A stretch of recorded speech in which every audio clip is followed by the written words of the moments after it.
It's fine. I'm here. Let's go ahead and. Let's go ahead and start. So real quick, So Tanja, I can't remember your last name, but Tanja made a comment.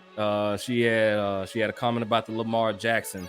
So Tanja, if you see this, we're responding back to your comment, and we really want to piggyback off that. So give us a little minute. We're gonna pull this up, but this is gonna be a good one because I think, you know what, I feel as if she had some good pointers about. And she did. No, she did. I'm not. Yeah. I'm not here to even kill her. You know, I just this is called the what is this fan engagement. Just engage with the people. Yeah. You know. Oh yeah. Let's see. All right, let me pull it up.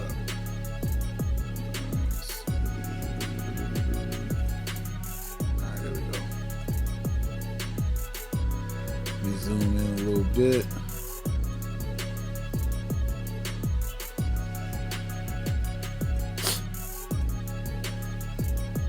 You know what? We can call this segment a friend of the show. You know, maybe you know what would be good, man. Maybe get her on here one time to really give her actual feedback, man, to see if she's really down with coming on and give her honest opinion of what she thinks. You know, because I mean, she's definitely not a casual fan from this text. She left a pretty much a good essay. Nah, you see where it says show less? That's why I really want to hit show less, because boy, she went in. She went in. Real quick, Tanja Bowman said, and she was definitely directing this to Mr. Bobby. I just want to let everybody know, why are we still talking about this? Lamar is an elite talent. He has proven it. He gets it done with less. He is a winner. Whether you like his style or not, is Lamar's fault that he was drafted in the system, which she has a very good point. So before I read some more, what do you want to chime in on just that first little paragraph, man? Yeah, because Jeff makes the same point. He's a proven winner. But this topic, let's go back up. Let's go back up. This topic is Lamar Jackson, the top pick for elite wide receivers. Let me highlight it. I don't want to mess it up, but hold on, here we go. Right there. Is Lamar Jackson a proven winner? Because Jeff makes the same argument. Because he's a winner. He MVP. Very early too. And I'm not saying that, but I was just discussing the top pick for elite wide receivers. Well, that was a good title, Adrian. So she's getting into, so let's dissect it. So I'm not saying anything about his talent. He's very talented quarterback. But again, wide receivers are not going to him because they're not. And she did say it's the system. So what's his name? The offensive coordinator, Greg Romanoff, Romanoff, right? That's how you pronounce his last name. He's better than me.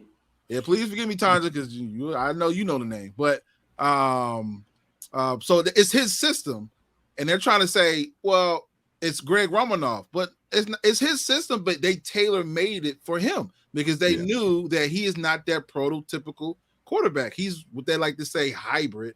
But he's just not the prototypical quarterback. So no, I mean, let's stick to the question. The fact is that I would love to, you know what it is? I would love to see him with a top receiver because I want to see how he does. They said that a lot about Michael Vick, but Michael Vick had an arm. Vick could throw. I mean, he could sling it. Like it was like he threw perfect spirals. Yeah. And deep balls too.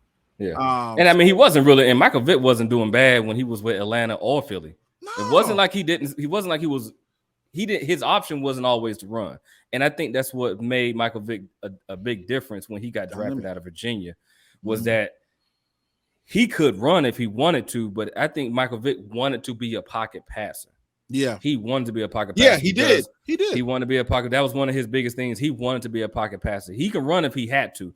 And I know when he was at Atlanta, he did a lot of that running in Atlanta, but Atlanta didn't have the same offensive line as they did when Matt Ryan was there.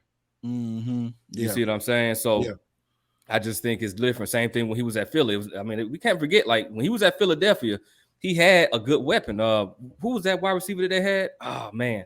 Deshaun Watson. Yeah, Deshaun Jackson. Let's not forget about Deshaun Jackson. Like he wasn't a threat to the league. Like and Michael Vick stood back there and he had an arm. That man can launch it from the 25-yard all the way to the opposite side and still in the deep.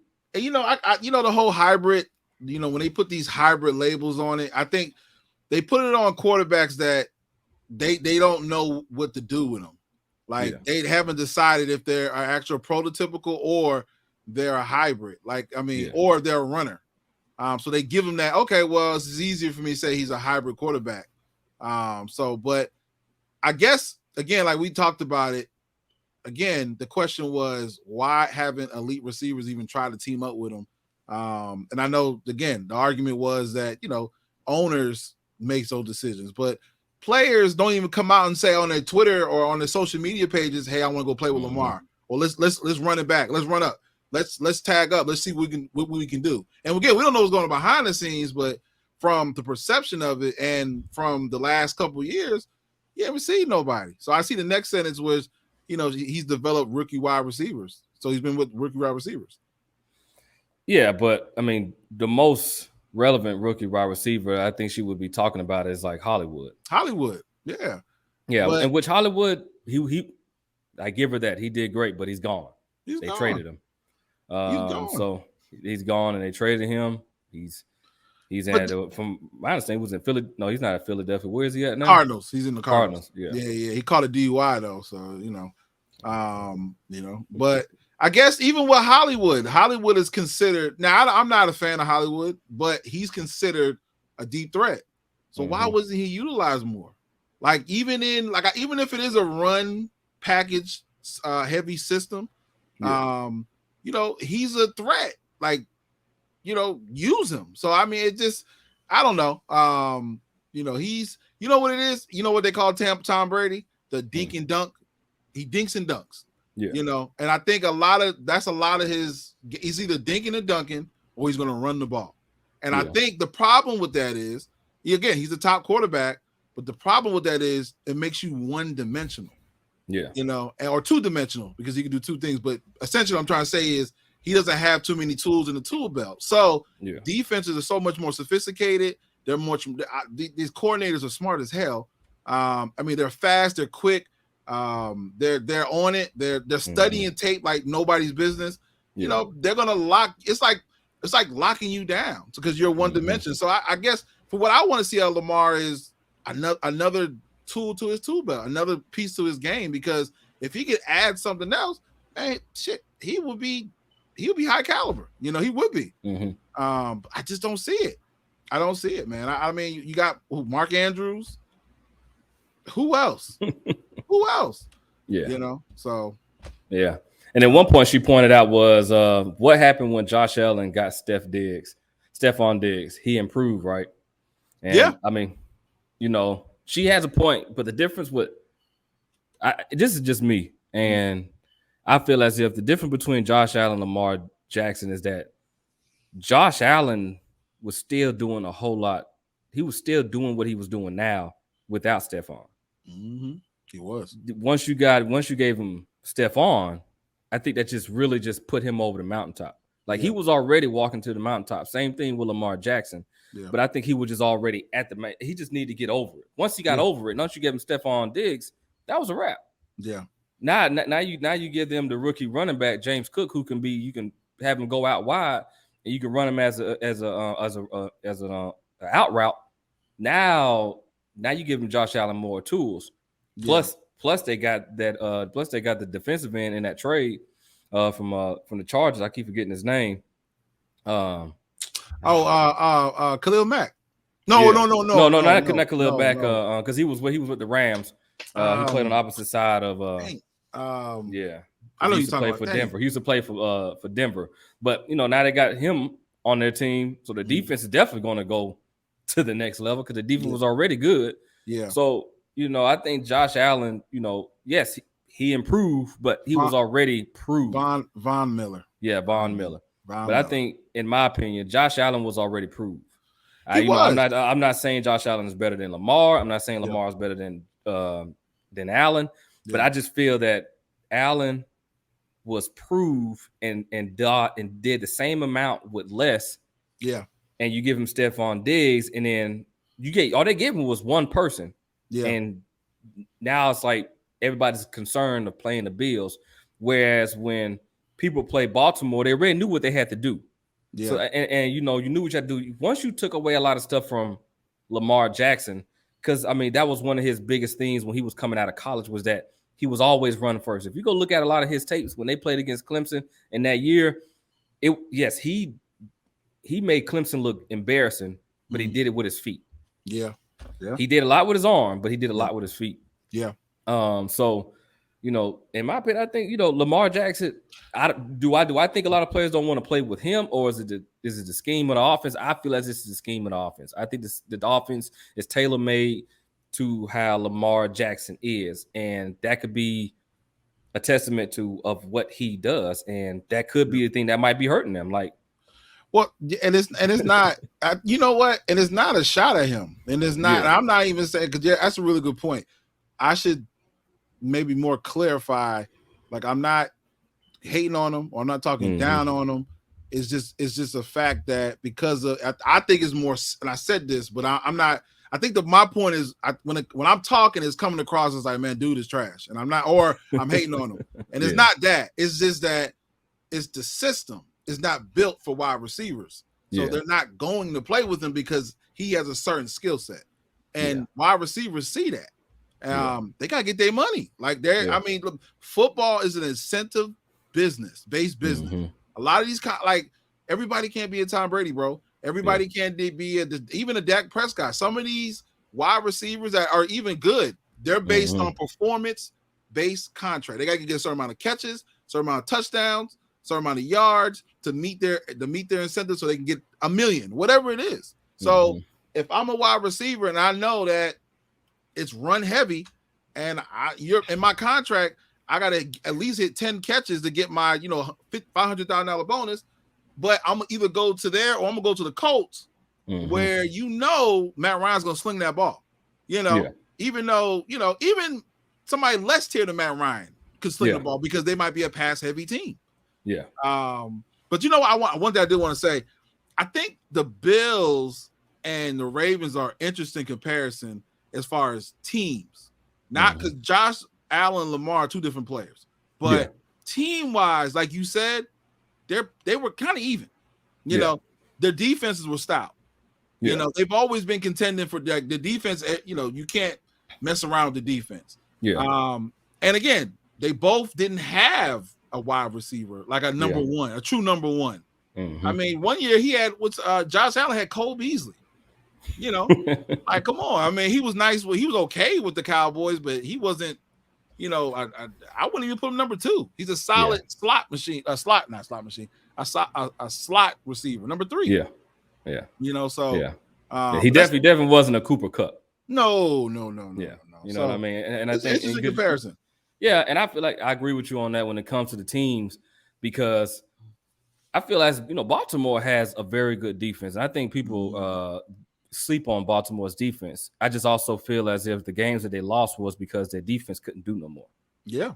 And then it came down to, all right, what is the offense going to do? And that's why I say it feels like that's the difference between what Lamar Jackson had compared to what Josh Allen had and what both of them did. Yeah. Because let's not forget, Josh Allen could run.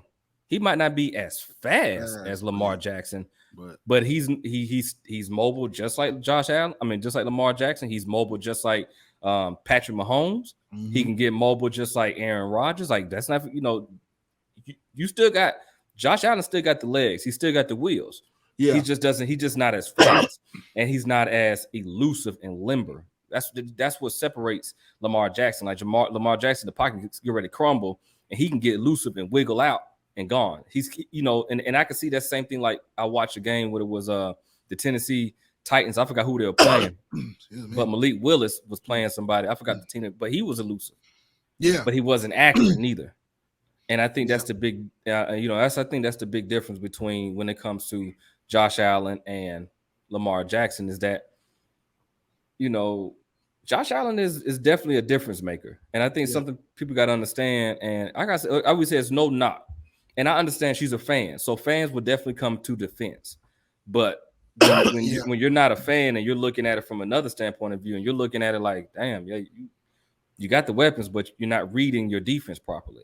That's the difference. And I think that's something that's always hurt Lamar Jackson is understanding his defense, understanding how to read a defense, understand they're going to drop back in the zone, remember who's dropping, remember where they're going in the pocket. And that might also be, like they say, wide receiver play. If you don't have an elite wide receiver who has the IQ to understand, I need to drop down in this spot in this zone hole because this is where they're dropping, that can be affecting Lamar Jackson. But like you said, at the end of the day, why aren't any wide receivers wanting to go play for Lamar Jackson? You know what I mean? Hell, Tyreek, what was his name? He was on the market for a minute. Yeah. You see, Tyreek was on the market. You still got Odell Beckham Jr., and, he still hasn't been picked up. But, the Ravens are interesting because they don't pay wide receivers. That's in their history. They've never paid a wide receiver like big time money. Yeah.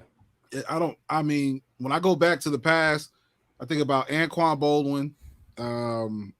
Then Terry Holt played for them too. He was okay. He was not okay. He was nice, but he was fast. He was like what a Marquise Hollywood, I think, was supposed to be. Mm-hmm. And I'm trying to think anybody else. Nobody stands out. Yeah. So they notoriously do not pay wide receivers. It's almost like, in a way, it's always been their model. Yeah. But they've always been a run heavy team because remember what they had at with the Ravens is what they had, that two-headed monster.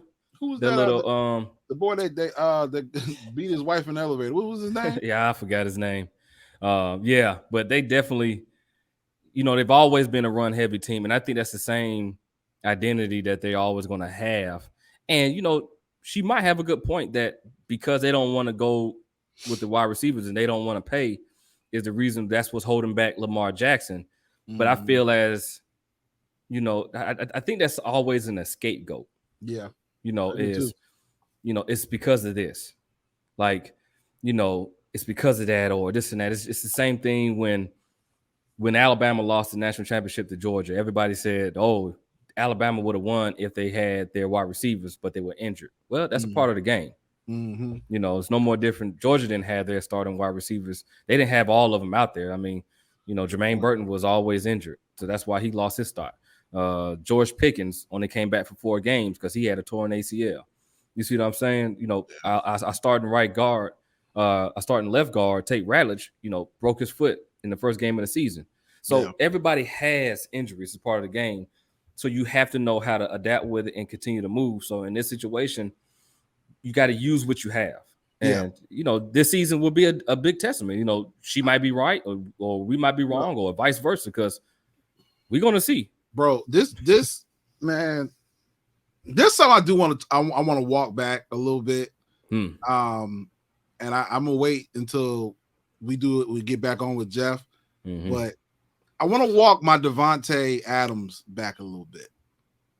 You don't think he's a It was the opposite. I was the opposite. Remember how I was with Devontae? I was like, I don't see it.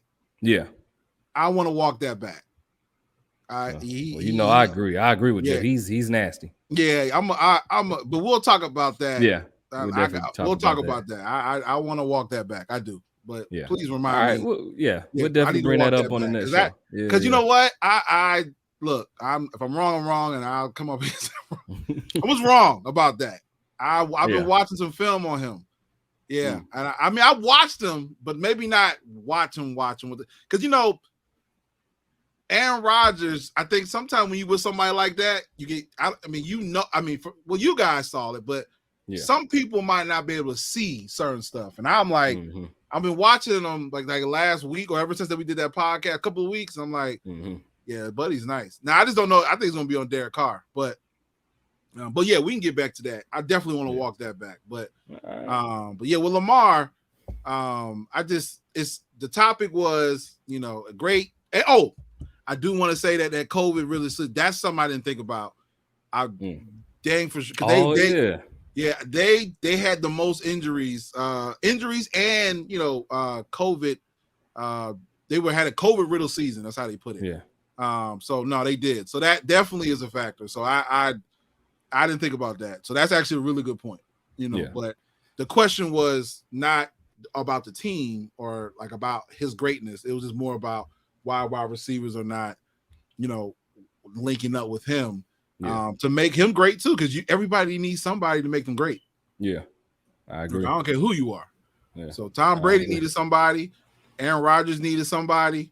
Patrick Mahomes needs. Everybody needs somebody, man. Yeah. Everybody has that extra piece to make them look good. Like you just nobody can do it. And like I said, I think for me, the final answer for him would be, I think it's just more of how the scheme is tailored around his ability. Yeah. And I don't know if that's a bad thing or a good thing. Yeah. But to me, I use an example. Stetson Bennett. I don't give a damn what, all the Georgia fans, they watching in my film, they'll know. I feel as if Stetson Bennett, he's a good bus driver. Very good bus driver. He can get your kids to and from school safely, and he will have the best record known on the planet. But is he an elite quarterback? Yeah. No. He's can he hang with the best? If you watch his film, you really watch his film very closely. He's missing one thing I feel as he's missing is the leadership part. And I don't know if that's just because who he is and he's just not that leader, but I feel as if when you're a quarterback, you need to be a leader. And for him, he's missing that leader. And I think that's one of the things that can hurt him. And then it's just how he is over the middle and with the deep. Yeah. And that was one of his biggest things, like little cut routes and in and outs and stuff like that. That's easy for him. Yeah. But I feel as if with that last year, people say, oh, you remember he was a quarterback for so was A.J. McCarron. He was a quarterback for the Alabama Tide. He's not a starter. Greg McElroy, he was a quarterback and he was on a national championship, but he's not the starter. Yeah. But there's a lot of other players that's in the NFL right now that they're starting. There's a reason why a lot of people, they do well in college. Doesn't mean they're going to do so well in the NFL. In the NFL, you got to be elite. There's an elite level. Yeah, some people, like you said, some people just don't translate, man. Yeah, college football, this is just like high school. You get a lot of high school players that do well in high school. They get to the college level and they flop. Mm-hmm. You know what I mean? So it's just different levels. And, and that's why I feel as if the thing where it comes down to with Lamar Jackson, but we'll see. And we'll see how things turn out for Lamar Jackson. I'm not comparing him to Stetson Bennett, so please don't take that wrong. I think he's beyond better than Stetson Bennett. If you put Lamar Jackson on the Georgia team, we'll probably win 3 of them. Oh boy. So let me just say that I'm not comparing. I just feel as if there's just a lot of things that we'll definitely see, and we'll see how the game is tailor-made around Lamar, because he still hasn't signed a contract yet. He turned down that $230 million, but he wants the guaranteed money, which what he has done for that organization, he deserves it. You think he deserves guaranteed? I feel as if what he's done for it for the time. Let me ask you this: for the time that he's been there, for the time that he's been at Baltimore, I feel as if he deserves it. I don't think he's done anything, because if you say Baltimore Ravens, who's the first name to come to your mind? Yeah, Lamar Jackson. So in my opinion, when you start looking at that point and then you start looking at film, he's done a lot to keep them in games. But you, man, I think he deserves. Now, how much of a guarantee is a different topic. Yeah. Okay. You know what? Yeah.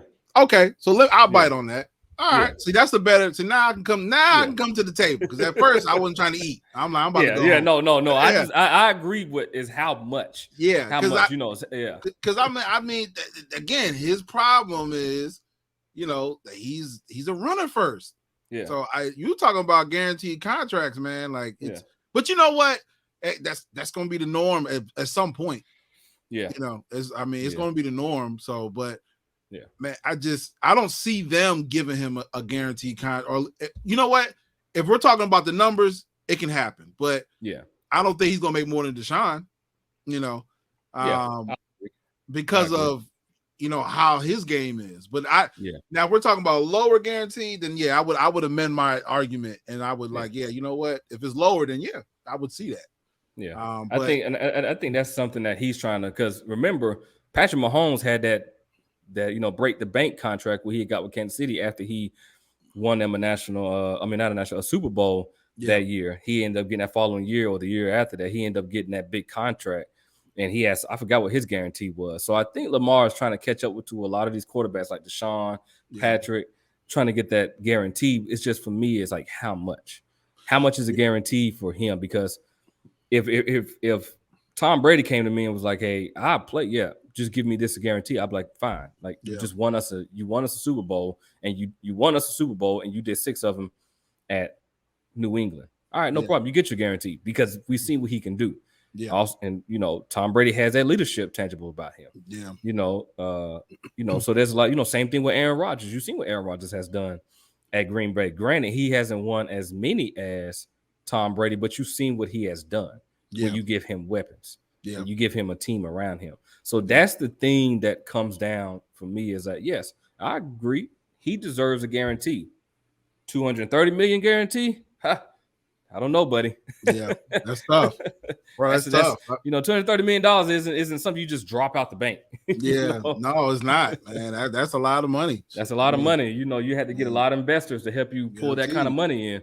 Yeah, so and then I don't wishing on him, but he was a little injury. He was injured like a lot last year. Not with COVID, but he had a lot of ankle problems. Yeah. And then let's be real. His backup quarterback, I forgot his name, but he's solid. Burnley, Bunley or Bentley. Burnley. It's something. Burnley. Yeah. Yeah, he is solid, and he held it down for him. So he did his part. He did. He did his part. He did his part. That's a better analogy. I say the same thing. I always use Stetson Bennett. He did his part. He did his part. Did his part to win the game. So it's unfortunate, man, because I'm all about quarterbacks, especially African American, getting paid. Now I don't want to be that guy. I'm just saying but you see the landscape of football and how owners think, and you just have to go by the facts of the past. But hey, you know what? I'm also a believer that somebody has to be revolutionary and somebody has to reset it. Deshaun has reset it, but he didn't reset it for that type of caliber of quarterback, because he's a pass first quarterback. He can run, but that's not what he's looking to do. If Lamar, if he does get this type of contract, I think it would be more impactful than the Deshaun, even if it's lower. But the fact that he got a guaranteed contract and he is the type of quarterback that he is going to have so much more impact because of his style of play. And they're guaranteeing, his style of play. So, I don't see it, but I do see the guarantee, coming at a lower number. But I don't. And insurances. So, because these contracts have small details that the average person doesn't read. Like certain insurances where if they're going to guarantee a contract, okay, so because every company has to have it out. So and they're going to have it out. So if he gets hurt, they'll have a medical clause where they get a certain stipend or some money back or whatever. Yeah. Dang, for sure that's going to be in there. But and I think this is one of those wait and see moments. Like I said, we'll see. I hope they get a contract finalized soon, because they only got about 2-3 more weeks. Yeah. Before the start of the NFL season, because college football actually starts this weekend. You got your first games on this Saturday coming up, and NFL is not too far off, so it's gonna be busy. It's gonna be busy. I'm ready, man. There's so many different faces on different new teams, and people trying to prove these, these narrative stories that are out, and everybody wants to prove themselves. I mean, it's just the offseason was nuts. Everybody was going to different teams. Yeah, going to different teams. So we'll see. I'm excited about it, man. I'm ready. We're gonna we got to do that that live draft too. We're gonna record that too. Yeah, we're gonna record that. So we got some more heat coming for everybody. But again, man, thank you for watching the show. Thank you, Bobby, for jumping in, man. Big surprise. Thank you for watching Creative Knows podcast. Like, subscribe, comment.